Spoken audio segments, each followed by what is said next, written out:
అది తెలుసు. ఆదోనిలో నివసించాలంటే గుండె గట్టిగా ఉండాల్సిందే తప్పని పరిస్థితులు. ఎందుకంటే ఇక్కడున్న ఇబ్బందులు నేను చూస్తూ ఉన్నాను.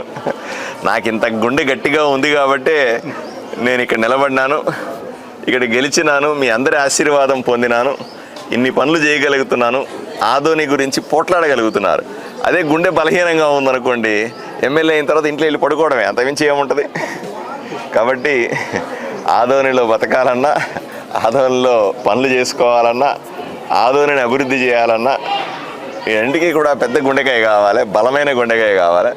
అందువల్లే ఫిట్గా ఉండడం చాలా అవసరమని నేను ప్రజలకు అందరికీ చెప్తాను. దయచేసి జంక్ ఫుడ్కు దూరంగా ఉండండి, ఇంట్లో భోజనమే తినడానికి ప్రయత్నం చేయండి, శుభ్రమైన భోజనం చేయండి, ప్రశాంతం కనీసం 6-7 గంటల పాటు నిద్రపోండి. దీంతో పాటుగా రెగ్యులర్గా ఏదైనా సమస్య ఉంది అని తెలిసిన వెంటనే చికిత్స చేయించుకోండి. డాక్టర్ దగ్గరికి వెళ్ళడం అలవాటుగా ఉండాలి.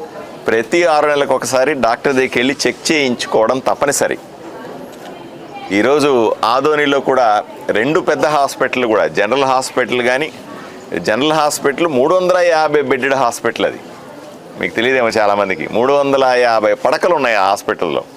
దానికి సంబంధించిన డాక్టర్లను ఏర్పాటు చేసినాం. 24 గంటలు ఎమర్జెన్సీలో కూడా డాక్టర్లు ఉండే రకంగా ఏర్పాటు చేసినాం. గుండె జబ్బు వచ్చినా, ఇంకోటి వచ్చినా ఎమర్జెన్సీ వస్తే మీరు ప్రైవేట్ హాస్పిటల్కి పోనాల్సిన అవసరం లేదు, ఎత్తుక్కోనక్కర్లేదు డాక్టర్కి. నేరుగా గవర్నమెంట్ హాస్పిటల్కి వెళ్తే బ్రహ్మాండంగా ఎమర్జెన్సీలో డాక్టర్ ఉంటాడు, ఎమర్జెన్సీ మందులు ఉన్నాయి, ప్రాణాలు కాపాడగలుగుతాం. అలాగే తల్లి పిల్లల హాస్పిటల్ కూడా ఉంది.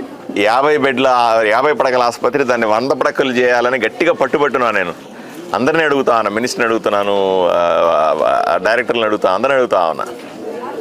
రాబోయే రోజుల్లో దాన్ని కూడా 100 పడకలు చేస్తే అసలు సమస్య లేకుండా పోతుంది.